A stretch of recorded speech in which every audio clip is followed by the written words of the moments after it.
Peoples party کے chairman Bilawal Bhutto Zardari Thatta میں یوم تشکر کے جلسے سے خطاب کرتے ہوئے کہا کہ میں لاڑکانہ سے ایک نشست خالی کر رہا ہوں، آؤ پیر پگارو اور مولانا مقابلہ کریں میرا یا میرے کارکنوں کا۔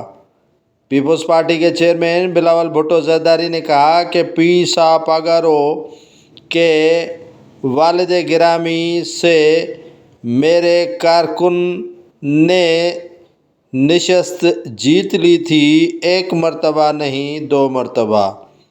ناظرین، پاکستان پیپلز پارٹی کے چیئرمین بلاول بھٹو زرداری خیرپور میں بڑے پیر پگاروں کو شکست دینے والے پی پی رہنما مرحوم سابق صوبائی وزیر پرویز علی شاہ جیلانی کا نام لیے بغیر ان کی طرف اشارہ کرتے ہوئے کہا کہ انہوں نے آپ کو شکست دی، آپ کس کھیت کی مولی ہو۔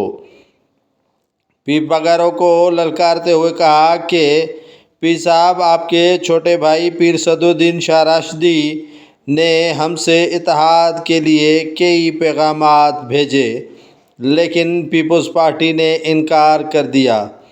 بلاول بھٹو زرداری کا کہنا تھا کہ ہمیں 3 سال کے لیے کہا گیا کہ ہم حکومت کریں اور 3 سال کے بعد آپ کو اقتدار دیں گے، جس پر میں نے انکار کر دیا کہ ایسا اقتدار مجھے نہیں چاہیے۔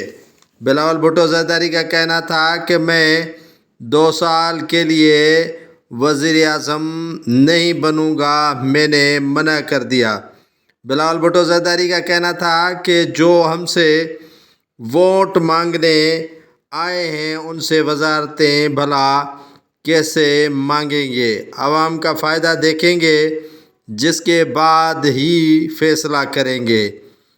بلاول بھٹو زرداری کا کہنا تھا کہ ہمارے صدارتی امیدوار آصف علی زرداری ہوں گے۔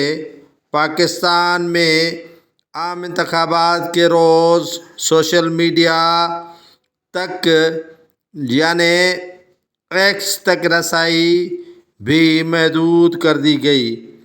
پی ٹی اے کا کہنا تھا کہ انہیں وزارت داخلہ نے احکامات جاری کیے، جس کے بعد نشریات میں خلل آیا اور سوشل میڈیا نیٹ ورک کو مجبوراً بند کرنا پڑا۔ بلاول بھٹو زرداری نے کہا کہ میں نے 4 صوبوں میں انتخابی مہم چلائی اور عوام نے میرا بھرپور ساتھ دیا۔ الیکشن جیتنے کے بعد فیصلہ کیا کہ جشن ہوگا سندھ کے تاریخی شہر ٹھٹہ میں، اور میں آج آپ کے ساتھ یوم تشکر منانے ٹھٹہ پہنچا ہوں۔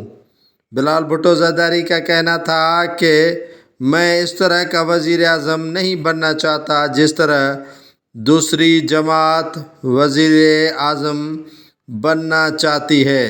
بلاول بھٹو زرداری نے بڑا انکشاف کرتے ہوئے کہا کہ ملک میں غربت تاریخی سطح پر پہنچ چکی ہے۔ ایسا ہونا چاہیے کہ ملک کے سیاستدان، سیاسی جماعتیں اپنے مفادات کے بجائے پاکستان اور غریب عوام کے مفادات کے بارے میں سوچیں۔ الیکشن نتائج کے حوالے سے بلاول بھٹو زرداری کا کہنا تھا کہ نتائج کے تاخیر سے آنے کے بعد ہر جماعت جو جیتی ہوئی ہے یا ہاری ہوئی ہے احتجاج کر رہی ہے۔ ایسے ماحول میں بھلا پاکستان کیسے چل سکتا ہے جیسے چلانے کی کوشش ہے۔